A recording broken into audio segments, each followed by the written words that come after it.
যার সিয়াম তার সামগ্রিক জীবনে কোনো পরিবর্তন আনলো না, তার জীবনে কোনো সিদ্ধান্তের মধ্যে কোনো হেরফের হলো না। সে শুধু সাহারি খেলো আর ইফতার করলো, তারাবি পড়লো আর রোজা রাখলো। কোরআন এবং হাদিস বলছে এই সিয়াম সেই সিয়াম নয় যে সিয়াম আপনাকে জান্নাত পর্যন্ত নিয়ে যাবে, যেটা আপনার জীবনকে, আমাদের জীবনকে সার্থক করবে। শয়তান আমাদের চাইতে বড় না ছোট বয়সে? বড়। দুনিয়া সে আমাদের চাইতে কম দেখেছে না বেশি দেখেছে?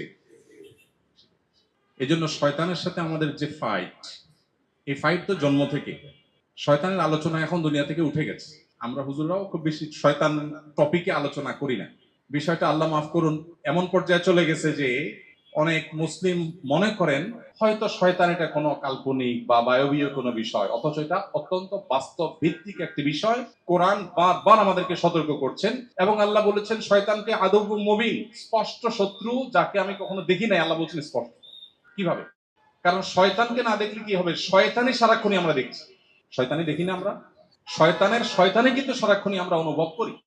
তো যেহেতু সে সিনিয়র, জগৎটা আমাদের চাইতে বেশি দেখেছেন, মার প্যাচ আমাদের চাইতে বেশি বুঝেন, এজন্য শয়তানের সাথে আমাদের যে ফাইট, এই ফাইটে বেশিরভাগ ক্ষেত্রে শয়তান জিতে, আমরা আসলে খুব কমই জিতি। আল্লাহ রাব্বুল আলামিন এর কাছে মন খারাপ করে বান্দা যে নালিশ করে, আল্লাহ আমি তো ধরাশয়ী হয়ে গেছি, খারাপ কাজ করে ফেলেছি, মন্দ দিকে চলে গেছি, হতাশা গ্রাস করছি, পেরে উঠছি না শয়তানের সাথে। আল্লাহ রাব্বুল আলামিন রমজানের একটা মাস শয়তানকে বেঁধে রাখেন। এই জন্য রবের পক্ষ থেকে রমজান উপলক্ষে এক সিগনাল, বান্দা এই সুযোগ শয়তানকে কুপকাত করে তোমার জিতে যাওয়ার।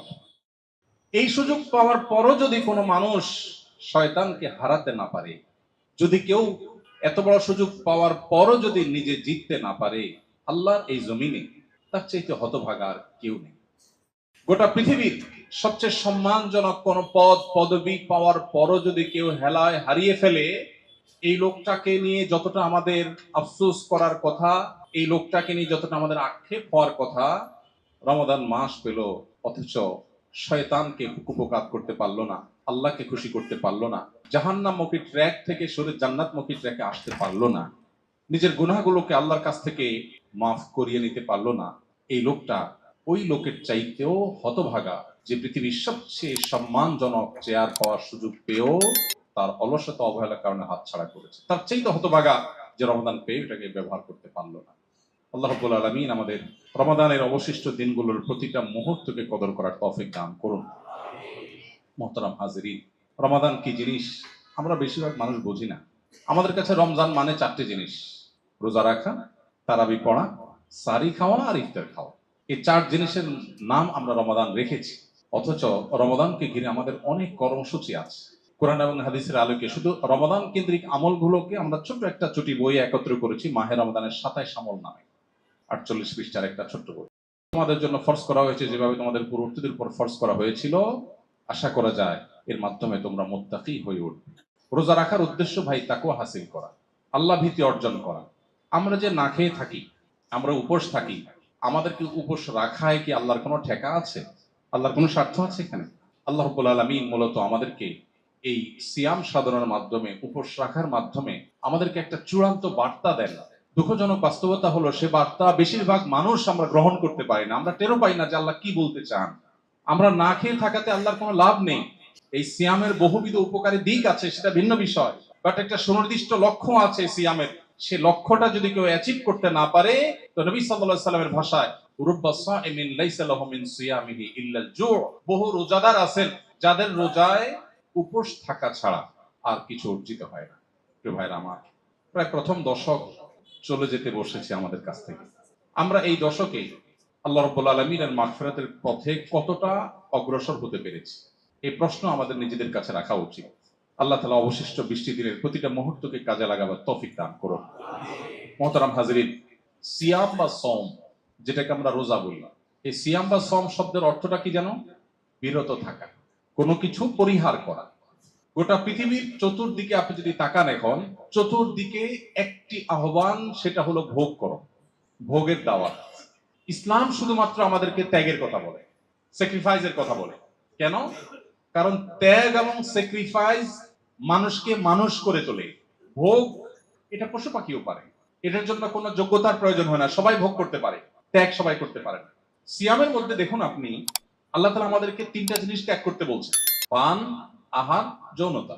গোটা পৃথিবীতে যত অপরাধ হয়, এই অপরাধগুলো বেসিক্যালি মানুষ পুণ্যবৃত্তি কিংবা যৌনবৃত্তির কারণে করে। আর এই দুইটাকে কন্ট্রোল করার ট্রেনিং আল্লাহ দিচ্ছেন সিয়ামের মাধ্যমে। আমরা সিয়ামের মাধ্যমে বিরত থাকার প্রশিক্ষণ নিচ্ছি। কেন নিচ্ছি? কারণ আমার জীবনে প্রতিদিন সাবকনশিয়াস মাইন্ডে, অবচেতন মনে আমি শত শত ডিসিশন মেক করতে হয়, শত শত সিদ্ধান্ত নিতে হয়। আপনি ঘুম থেকে উঠলেন, দোয়া পড়বেন কি পড়বেন না, সিদ্ধান্তের ব্যাপার। আপনি ওয়াশরুমে যাবেন, ডান পা দিবেন না বাম পা দিবেন, ডিসিশনের ব্যাপার। আপনি ফজরের আজানের পর মসজিদে যাবেন না শুয়ে থাকবেন, সিদ্ধান্তের ব্যাপার। আপনি রাস্তায় বেরিয়েছেন, কারোর সাথে ঝগড়াঝাটি হয়েছে, মুখ খারাপ করবেন নাকি আত্মনিয়ন্ত্রণ করবেন, ডিসিশনের ব্যাপার। আপনি সোশ্যাল মিডিয়া স্ক্রল করছেন, একটা পোস্ট এসেছে আপনার চোখের সামনে, এটা ক্লিক করে ভিডিওটা দেখবেন নাকি প্লে করবেন না, সিদ্ধান্তের ব্যাপার। রিয়্যাক্ট করবেন, তো অনেকগুলো অপশন আছে, কোন রিয়্যাক্ট করবেন, সিদ্ধান্তের ব্যাপার। কমেন্ট করবেন কি করবেন না, করলে কোন কমেন্ট করবেন, সিদ্ধান্তের ব্যাপার। আপনার স্ত্রীর সাথে আপনার কোনো বিষয় নিয়ে একটু বাদানুবাদ হয়েছে, আপনি কি সীমা ক্রস করবেন কি করবেন না, সিদ্ধান্তের ব্যাপার। প্রতিদিন আমরা যত সিদ্ধান্ত নেই, এগুলো নোট করা হলে দিন শেষে হয়তো দেখা যাবে প্রতিদিন শত শত সিদ্ধান্ত আমরা নিয়ে থাকি। এগুলো অবচেতন মনে, হয়তো প্ল্যান মাফিক না। সিয়াম আমাদের জীবনে সেই সিদ্ধান্ত গ্রহণ করার ক্ষেত্রে গুরুত্বপূর্ণ ভূমিকা রাখতে সাহায্য করে। কিভাবে? এখন আর আধা ঘন্টা পরেই আমরা ইফতারের জন্য প্রস্তুতি নিব, ইফতার করবো ইনশাআল্লাহ। সবাই এখন ক্ষুধার্ত প্রায়। ইফতারের রকমারি পসরা সাজিয়ে আমরা যখন বসি, একদিকে পেটে প্রচন্ড ক্ষুধা, অপরদিকে মুখরোচক সব খাবার আমাদের সামনে আছে, আমরা চাইলেই খেতে পারি, কিন্তু আমরা অপেক্ষা করি আজানের। কেন অপেক্ষা করি? খাবারও আছে, ডিমান্ডও আছে, বাট আমি খাচ্ছি না। কেন খাচ্ছি না? আল্লাহ রাব্বুল আলামিনের এখনো খাবারের পারমিশন হয়নি। এই যে ডিসিশন মেক করছি আমি, যে আমি এখন খাবো না, আমি সূর্য ডোবার পরে খাবো, কারণ আল্লাহ বলেছেন আতিম্মুস সিয়ামা ইলাল লাইল, সিয়ামে কন্টিনিউ করো, রোজা কন্টিনিউ করো সূর্য ডোবা পর্যন্ত। এই যে আমি কন্টিনিউ করব সূর্য ডোবা পর্যন্ত, এটা আল্লাহ নির্দেশের ফলে। সিয়াম আমাদেরকে বলে তোমার সামনে মুখরোচক এত চমৎকার খাবারের ডালা সাজানো আছে, পেটে ক্ষুধা আছে, বাট আল্লাহর অনুমোদন নাই, সেজন্য তুমি খাচ্ছ না। তোমার জীবনে শত শত হাজার হাজার সিদ্ধান্ত নেবার ক্ষেত্রে ঠিক একইভাবে যদি আল্লাহর নির্দেশ তোমার সামনে এসে হাজির হয় এবং আল্লাহর নির্দেশের ভিত্তিতে গ্রহণ কিংবা বর্জন করবার সিদ্ধান্ত তুমি গ্রহণ করতে পারো, তবেই তোমার সিয়াম সার্থক। এবং মূলত তোমার সিয়াম বা রোজা তোমাদেরকে সামগ্রিক জীবনে যে রোজা রাখতে হয়, সেই রোজা রাখতে তোমাকে সাহায্য করে। কারণ রোজা যদি তাকে তার সামগ্রিক জীবনের সিদ্ধান্তকে নিয়ন্ত্রণ করতে শিখায়, ইফতার এর ওয়াক্ত হওয়ার আগ পর্যন্ত যেরকম সংযমী থাকেন তিনি, আমার সামনে ঘুষ নেওয়ার সুযোগ আছে, এদিকে আমার টাকার দরকারও আছে, কিন্তু আল্লাহর অনুমোদন নাই, আমি বিরত থাকলাম। এই বার্তা যদি নিতে পারি, এই এক্সারসাইজে যদি আমি আনতে পারি নিজেকে, তাহলে সে হলো সফল রোজাদার, সে হলো সার্থক সিয়াম পালনকারী। আর যার সিয়াম তার সামগ্রিক জীবনে কোনো পরিবর্তন আনলো না, তার জীবনে কোনো সিদ্ধান্তের মধ্যে কোনো হেরফের হলো না, সে শুধু সাহারি খেলো আর ইফতার করলো, তারাবি পড়লো আর রোজা রাখলো, কোরআন এবং হাদিস বলছে এই সিয়াম সেই সিয়াম নয় যে সিয়াম আপনাকে জান্নাত পর্যন্ত নিয়ে যাবে, যেটা আপনার জীবনকে, আমাদের জীবনকে সার্থক করবে। রব্বে করিম আমাদেরকে সিয়ামের সে মর্মকে অক্ষরে অক্ষরে উপলব্ধি করে শুধু এই 12 বা 14 ঘন্টার রোজা নয়, সামগ্রিক জীবনটাকে আল্লাহ তাআলা রোজায় পরিণত করার তৌফিক দান করুন। মোহতারাম হাজরিন, বিষয়টিকে সহজে বোঝার জন্য ভারতীয় উপমহাদেশের অন্যতম একজন বড় মনীষী ছিলেন সৈয়দ আবুল হাসান আলী আন-নাদবী রাহিমাহুল্লাহ। তিনি অত্যন্ত চমৎকার একটি উপমা দিয়েছেন। তিনি বলেছেন, রমজানের রোজা এটা একটা রোজা, আমাদের জীবনে রোজার আরেকটা পার্ট আছে, আরেকটা অপশন আছে, আরেকটা রোজার আরেকটা ভার্সন আছে। কি সেটা? তিনি বলেছেন যে রমজানের রোজা 12 বা 14 বা 16 ঘন্টা ব্যাপী রোজা, আমাদের জীবনে আরেকটা রোজা আছে, যে রোজাটা হলো সমগ্র জীবন ব্যাপী। রমজানের রোজা হয় সুবহে সাদিক হলে, ভোর শুরু হলে, জীবনের সেই রোজা শুরু হয় মানুষ প্রাপ্ত বয়স্ক হলে। রমজানের রোজা শেষ হয়, পরিসমাপ্ত হয় সূর্য ডুবার মধ্য দিয়ে, আর জীবনের রোজা পরিসমাপ্তি ঘটে জীবনের সূর্য ডুবার মধ্য দিয়ে। রমজানের রোজায় কিছু জিনিস আমাদের জন্য নিষিদ্ধ, সামগ্রিক জীবনের রোজায়ও আমাদের জন্য কিছু জিনিস নিষিদ্ধ। রমজানের রোজায় যদি কেউ অনিচ্ছাকৃতভাবে কিছু খেয়ে ফেলে, না জেনে খেয়ে ফেলে, আল্লাহর পক্ষ থেকে মাফ হয়। জীবনের রোজায় যদি কারোর ইচ্ছার বাইরে কিছু ঘটে যায়, সেটাও আল্লাহ মাফ করে। রমজানের রোজা ভেঙে ফেললে তার কাজা আদায় করতে হয়, জীবনের রোজা ভেঙে ফেললে তওবার মাধ্যমে সেটা রিকভার করতে হয়। পার্থক্য এতটুকু, রমজানের রোজা একবার যদি ভেঙে যায়, হুবহু এই রোজাটা আরেকবার রাখার সুযোগ জীবনে আর কখনো হয় না। তবে কাজা করা যায়। আর জীবনের রোজা যদি কেউ ভেঙে ফেলে আর এই অবস্থায় তার মৃত্যু হয়, তো এটাকে আর রিকভার করার কোনো সুযোগ থাকে না। মোহতারাম হাজরিন, রমাদানের এই সামগ্রিক আয়োজন, এর পেছনের যে আধ্যাত্মিক, রুহানি, স্পিরিচুয়াল যে বিশাল বড় প্ল্যান, বিশাল বড় দিক আছে, আমরা বেশিরভাগ মানুষ শুধুই কিছু গতানুগতিক কর্মকাণ্ড, রিচুয়ালের মধ্য দিয়ে রমাদানকে পার করি। সে অন্তর্নিহিত দিকটাকে আমরা সেভাবে উপলব্ধি করতে পারি না।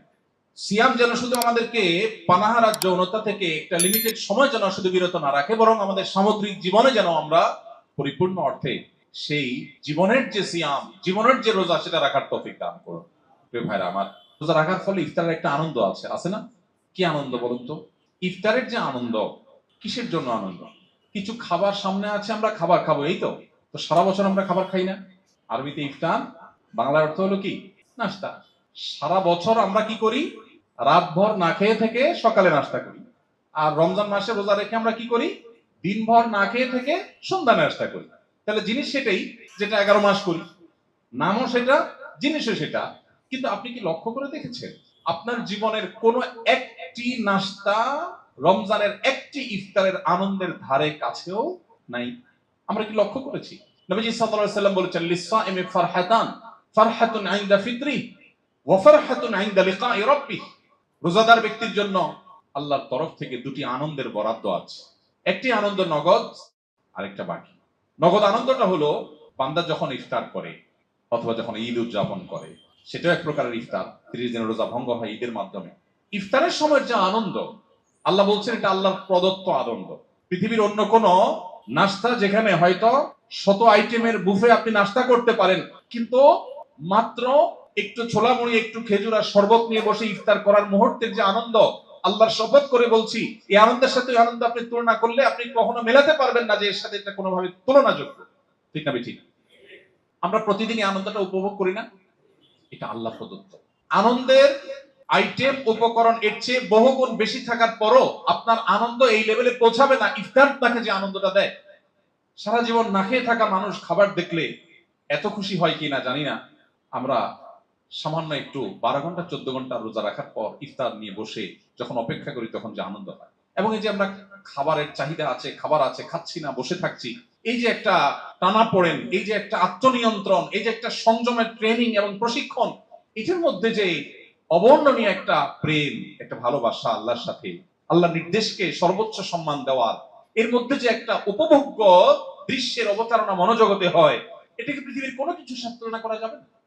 সাইয়্যিদ আবুল হাসান নবী রাহমাতুল্লাহি আলাইহি রমজানের রোজা, এটা থেকে সামগ্রিক জীবনের রোজা তুলনা করতে গিয়ে তিনি আরেকটি উদাহরণ দিয়েছেন, অত্যন্ত চমৎকার। তিনি বলেছেন, আমাদের বাসা বাড়িতে যখন আমরা রোজা রাখি, রোজা রেখে আনন্দ পাই, তখন আমাদের বাচ্চারা উৎসাহিত হয়, আমিও রোজা রাখবো। ঠিক না বেঠিক?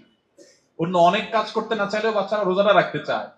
দেখুন তো, রোজা রাখা মানে তো কষ্ট, কিন্তু বাচ্চা রাখতে চায়, কারণ সেও জানে যে আব্বু আম্মু ইফতারের সময়, দাদা দাদু, বড় ভাই বোন, আপু ভাইয়া, তারা ইফতারের সময় যে আনন্দটা পাচ্ছে, এই আনন্দটা আমারও দরকার।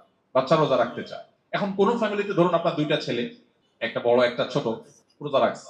রোজা রাখার পর 10টা 11টার দিকে, 12টার দিকে ক্ষুধার চাপ বেশি, জীবনের প্রথম রোজা। এর মধ্যে কোনো একটা বাচ্চা হয়তো খুব বেশি অসংযমী, অসহনশীল, একটু ধৈর্য কম, সে বায়না ধরলো, না আমি রোজা কন্টিনিউ করবো না, আমার ক্ষুধা লাগছে, আমি আর পারতেছি না। বাবা মা হয়তো একটু বোঝানোর চেষ্টা করেন, বাবা রাখো, একটু কষ্ট করো, দেখে যে আউট অফ কন্ট্রোল, তারপর তো রোজা ফরজ না, তখন বলে ঠিক আছে, সে খাবে, তাকে খাবার দিয়ে দেয়। অপর ছেলেটা, তারও ক্ষুধা লাগছে, কষ্ট হচ্ছে, কিন্তু সে কষ্ট করে রোজাটাকে কন্টিনিউ করে সূর্য ডোবা পর্যন্ত। এই দুইটা সিনারিও যদি আপনি চোখের সামনে রাখেন, তাহলে আপনি দেখবেন পরিণতি কার কি হয়। যে ছেলেটা 10টা বা 11টা 12টার সময় রোজা ভেঙে ফেলেছে, তার পরিণাম কি দাঁড়ায়? সে কি পায় খাবার হিসাবে? মুসলমানের ঘরে সকাল 10টা 11টা 12টার দিকে কি খাবার থাকে? বাসি খাবার থাকে। যদি মাছ রান্না হয়ে থাকে, তাহলে লেজ, কানকল্লা বা কাটা বিশিষ্ট যে টুকরাগুলো, সেগুলো তাও আবার বাসি, এটা থাকে। আর ভাত তো নিশ্চয় ফ্রেশ, গরম গরম ভাত তো কল্পনা করা যায় না। ভোর রাতে যেগুলো থেকে গেছে ওইগুলো, গোস্ত রান্না করলে বাছাই করা টুকরাগুলো। তাহলে সে রোজা ভেঙে একটু নগদ আনন্দ পায়, কিন্তু সে আনন্দটা হলো বাসি খাবারের আনন্দ। পরিণতিতে কি দাঁড়ায়? ধানমন্ডির মানুষকে বোঝানো কঠিন। আমি গ্রামের ছেলে, যারা গ্রামীণ পরিবেশে শৈশব পার করেছেন, তারা ভালো বুঝতে পারবে। ইফতারের আগ মুহূর্তে ওই যে একটা ছিল রোজা কন্টিনিউ করেছে, আরেকজন করেন নাই। যে কন্টিনিউ করেছে তার পরিণতি, আর যে কন্টিনিউ করতে পারে নাই তার পরিণতি আমরা ইফতারের আগ মুহূর্তে একটু লক্ষ্য করতে পারি। আচ্ছা, আপনারাই বলুন, যেই ছেলেটা রোজা ভেঙে ফেলেছে এর ইফতারের আগ মুহূর্তে খুব কদর হয়তো বাসায়, তাই না? যেহেতু রোজা ভেঙে ফেলছে, রোজাই নাই আর কি, কদর হয় না অনেক। উল্টা বরং কি হয়, সে দৌড়ের উপর থাকে। কিভাবে দৌড়ের উপর থাকে? ধরুন ইফতার টেবিলে সাজানো হচ্ছে, তাকে বলা হয়, এই মোহাম্মদ কই আসোস, এই আব্দুল্লাহ কই আসোস, এদিকে ধরে পেঁয়াজগুলো টেবিল নিয়ে রাখ, এই এতক্ষণ লাগে রেখে আসতে, জলদি আয়, শরবত টানে রেখে আস। আর বিদ্যুৎ চলে গেছে, দৌড় দে, একটু দোকান থেকে একটা মোমবাতি নিয়ে আয়, বাচ্চাটা ডিস্টার্ব করছে, ওরে ধর, হাঁস মোরগ থাকলে হাঁস মোরগ গুলো সামলা। এদিকে মুখরোচক খাবারের কিন্তু প্রস্তুতি চলছে, আর তার চলছে দৌড়ের প্রস্তুতি, কারণ সে রোজা ভেঙে ফেলেছে। আর যে ছেলেটা রোজা কন্টিনিউ করেছে তার কষ্ট হয়েছে ঠিক, কিন্তু ইফতারের আগ মুহূর্তে সুবহানাল্লাহ, আমার প্রিয় বন্ধুবর, আমাদের মুফতি সাইফুল ইসলাম ভাইয়ের মতো এরকম জামাইয়ের মতো তাকে সাজায়া সুন্দর করে সাজায়া তাকে একেবারে ডাইনিং টেবিলের মাঝখানের চেয়ারটাতে আদর করে বসিয়ে একটু পর এসে দাদা বলে, দাদা ভাই এই 20 মিনিট, মাশাআল্লাহ তুমি সাকসেস, এই তো আর 20 মিনিট, সব তোমার জন্য। দাদু এসে বলে, আরে আমার দাদু ভাই চেহারাটা শুকায় গেছে, আরে একটু, এই তার অল্প একটু সময়। মা এসে সান্ত্বনা দেয়, বাবা এসে সান্ত্বনা দেয়, সবাই এসে অ্যাপ্রিসিয়েট করে, একের পর এক তাকে বাহবা দিতে থাকে, তাকে অভয় দিতে থাকে যে তোমার আর কোনো ভয় নেই, কোনো টেনশন নেই, এই তো সূর্য ডুবতে যাচ্ছে আর তোমার আনন্দ শুরু হয়ে যাবে। এদিকে মুয়াজ্জিন আজান হাঁকে, দাদা, দাদু, ভাইয়া, আপু, মা, বাবা সবাই খেজুর নিয়ে দৌড়াদৌড়ি শুরু হয়, সবাই শরবত নিয়ে সিরিয়াল ধরে। কার জন্য? ওই রোজাদার ছেলেটার জন্য, যে বাবা তুমি খাও, কাঠটা নিবে, সবাই অপেক্ষমান থাকে। ইন দ্য মিন টাইম যে রোজা রাখে নাই, ভেঙে ফেলছিল, ও কিন্তু হাঁস মুরগ নিয়ে আছে। ওরে বরং এই টাইমে যদি আশপাশে গুড়গুড় করতে দেখে, তখন উল্টা ধমক দিয়ে বলা হয়, এই তোর এখানে কি, তোরা বলছি বাবুরে রাখতে, তোকে না বললাম ওই হাঁস মুরগ গুলো ধরতে, বাবু ডিস্টার্ব ওরে কোলে রাখ, বেচারা দৌড়ের উপর থাকে। এরপর এই জামাই আদরে ইফতার করা রোজাদার ছেলেটা কষ্ট করে সংযম করে যখন রোজাটা সম্পন্ন করে শেষ করে, তার খেয়ে দিয়ে শেষ করার পর যখন থাকে, ওই বাসি খেয়ে বাসি খাওয়ার লোভ সামলাতে না পেরে রোজা ভঙ্গকারী ছেলেটা এই বেলাতে এসেও সেই বাসি ইফতার খায়। এই সিনারিটা আমাদের বাসা বাড়িতে হয় না? একটু ভাইরা আমার, আল্লাহ রাব্বুল আলামিন জীবনের যে রোজা আমাদেরকে দিয়েছেন, এই জীবনের রোজা কিছু মানুষ ভেঙে ফেলেন, আর এটা জোড়া দেন না, লোভ সামলাতে পারেন না। লোভের কারণে এই রোজাগুলো যখন ভেঙে ফেলে, তারা দুনিয়াতে ভোগ করে, সেই ভোগটা হলো সেই বাসি খাবারের ভোগের মতো। এরাও একসময় ইমানদার থাকলে জান্নাতে যাওয়ার সুযোগ থাকে, কিন্তু সেটা অন্যদের জান্নাতে যাওয়ার বহুকাল পরে, জাহান্নাম, শাস্তি, বহু কিছু ভোগের পরে। আর যারা জীবনের সামগ্রিক রোজা যত কষ্ট হোক ভাঙতে দেয় না, টুটতে দেয় না, ছুটতে দেয় না, সংযম করে, সংগ্রাম করে, নিজেকে কন্ট্রোল করার প্রতিজ্ঞা করে যে না, আমার জীবনের রোজা আমি ভাঙতে দেব না। সুদ, ঘুষ, দুর্নীতি, অপরাধ, চোখের জেনা, কানের গুনাহ, অন্যের কষ্ট দেওয়া, অন্যের হক নষ্ট করা, যত রকম কাজ আমার জীবনের রোজাকে ভাঙতে পারে, আল্লাহকে অসন্তুষ্ট করতে পারে, সব নিষিদ্ধ কাজ থেকে বেঁচে থাকবো। এতে আমার বন্ধু, প্রিয়জন, আমার প্রতিবেশী, আমার সার্কেল, আমার বন্ধু বান্ধব, অনেকের সাথে দূরত্ব হবে, হোক সমাজে দাম হবে না, না হোক ভাবসাব কমে যাবে, যাক, কিন্তু আমার জীবনের রোজা আমি রক্ষা করব। কষ্ট হয়, অনেক কষ্ট হয়, কিন্তু জীবনের রোজা যখন ভাঙার উপক্রম হয়, জীবনের সূর্য ডুবার সময় যখন নিকটবর্তী হয়, ওই রোজাদার বাচ্চাকে যেরকম দাদা দাদি এসে সান্ত্বনা দেয়, আল্লাহর কোরআন বলছে মৃত্যুর সেই মুহূর্তে এসে আল্লাহর ফেরেশতা এসে তাকে বলে, আল্লাহ খাউফুন আলাইহিম ওয়ালা হুম ইয়াহজানুন, আল্লাহ তাখাফু ওয়ালা তাহজানু ওয়া আবশিরু বিল জান্নাতি আল্লাতী কুনতুম তুআদুন। কত কষ্ট তোমরা করেছো, কত কষ্ট করে সিয়াম সাধনা করেছো, আল্লাহকে খুশি করতে গিয়ে কত প্রিয়জন নাখোশ হয়ে গেছে, সমাজে দাম পাও নাই, তোমার জীবন সায়ান্নে মৃত্যু শয্যায় শায়িত, এখন তোমার রূহ বের হবে, তুমি আখিরাতে পাড়ি জমাবে। দেখো আমরা আল্লাহর ফেরেশতারা এসেছি তোমাকে অভয় দেওয়ার জন্য, সুসংবাদ দেওয়ার জন্য, এই যে আর একটু পরে তোমার রূহ বের হবে, আর তুমি জান্নাতে বিচরণ করবে। রমজানের সিয়ামের সাথে জীবনের সিয়ামের এই যে রিলেশন, রমজানের সিয়াম থেকে জীবনের সিয়ামের বার্তা গ্রহণ করবার এই যে সুযোগ, সেটি আমরা বেশিরভাগ মানুষ হাতছাড়া করি। আরশে আজিমের মালিকের কাছে ফরিয়াদ করি, আল্লাহ আপনি আমাদেরকে রমজানের রোজাকে অর্থবহ এবং সার্থক করার তৌফিক দান করুন। এই সিয়াম যেন আমাদের জীবনে পরিবর্তন আনে, এই সিয়াম যেন আমাদের জীবনে সিদ্ধান্ত গ্রহণ করতে আমাদেরকে সাহায্য করে, সঠিক সিদ্ধান্ত যেন আমরা গ্রহণ করতে পারি। আল্লাহর কাছে দোয়া করবো তো ইনশাআল্লাহ। আল্লাহ তাআলা আমাকে আপনাকে আমাদের সবাইকে সেই তৌফিক দান করুন। মোহতারাম হাজিরিন, আল্লাহ তাআলা মাফ করার জন্য এই রমাদানে বহু সুযোগ আমাদের সামনে খুলে রেখেছেন, কিন্তু আমরা বিষয়ে কোনো সাতছাড়া করি। ভাইরা আমার, কজন মানুষ আমরা এখানে আছি যে আল্লাহর কাছে ছোট বাচ্চা যেরকম কাকুতি মিনতি করে চোখের পানি ফেলে কিছু চায়, আদায় করে নেয় মা বাবার কাছ থেকে, আমরা কজন মানুষ আল্লাহর কাছে সেভাবে দোয়া করতে পেরেছি? খুবই হতভাগ্য এটা। ইফতারের আগে আমাদের ইফতারের ব্যস্ততায় চলে যায়, সাহরির সময় সাহরির ব্যস্ততায় চলে যায়। দুটি গুরুত্বপূর্ণ টাইম শয়তান নিয়ে ফেলে আমাদেরকে খাবারের ব্যস্ততা। ইফতারের 10 মিনিট আগে সমস্ত ব্যস্ততা আপনি বন্ধ করে দেন, দিয়ে ইফতার সামনে নিয়ে আপনি আপনার পরিবারের সদস্যদেরকে সাথে নিয়ে আল্লাহর কাছে চোখের পানি ফেলে দোয়া করুন। দুটি আইটেম হয়নি আজকে, না হোক, এটা ইফতারের পরে হবে। এখন সবাইকে নিয়ে আসুন দোয়া করে চোখের পানি ফেলে। ভাইরা আমার, আল্লাহ রাব্বুল আলামিন ক্ষমা করবেন বলেই তো শয়তানকে বেঁধে রেখেছেন, ক্ষমা করবেন বলেই তো জান্নাতের ডোরগুলো ওপেন করে দিয়েছেন, ক্ষমা করবেন বলেই তো জাহান্নামের ডোরগুলো রমজানে বন্ধ করে দিয়েছেন, ক্ষমা করবেন বলেই তো লাইলাতুল কদর দিয়েছেন, ক্ষমা করবেন বলেই তো এত সব সুযোগ দিয়েছেন। এরপরও যদি আল্লাহর কাছ থেকে ক্ষমার অ্যাপ্লিকেশনটাও জমা দিতে না পারি, নিবেদনটুকু যদি করতে না পারি, এর চেয়ে বড় হতভাগ্যের বিষয় আর কি আছে বলুন? আপনাদের প্রতি উদাত্ত আহ্বান, দিনে অন্তত 10টা মিনিট এমনিতে তো উঠতে বসতে চলতে ফিরতে আল্লাহকে আমরা স্মরণ করব, একটা সময় একান্তে আল্লাহর সাথে কথা বলার চেষ্টা করবো ইনশাআল্লাহ। চেষ্টা করবো তো ইনশাআল্লাহ। আল্লাহকে বলবো, আল্লাহ শয়তান পরাভূত করে ফেলেছে, আমি অমুক গুনাহ করে ফেলেছি, আল্লাহ কেউ জানে না, তুমি জানো, মালিক মাফ করে দাও। আল্লাহ ক্ষমাশীল। ভাইরা আমার, আল্লাহ ক্ষমা করবার ওয়াদা করেছেন। আপনি যদি মনে করেন আপনার গুনাহ এত হয়ে গেছে যে ক্ষমার অযোগ্য, তাহলে আপনি আল্লাহ সম্পর্কে কুধারণা করলেন, আল্লাহ সম্পর্কে আপনি মিথ্যা আরোপ করলেন। আল্লাহ ক্ষমাশীল। শুধু প্রয়োজন চোখের পানি ফেলে একটু মাপ চাওয়া। পৃথিবীতে কোনো মানুষের কাছে অপরাধ স্বীকার করলে মানুষ অস্বস্তিতে পড়ে, ভালো লাগে না।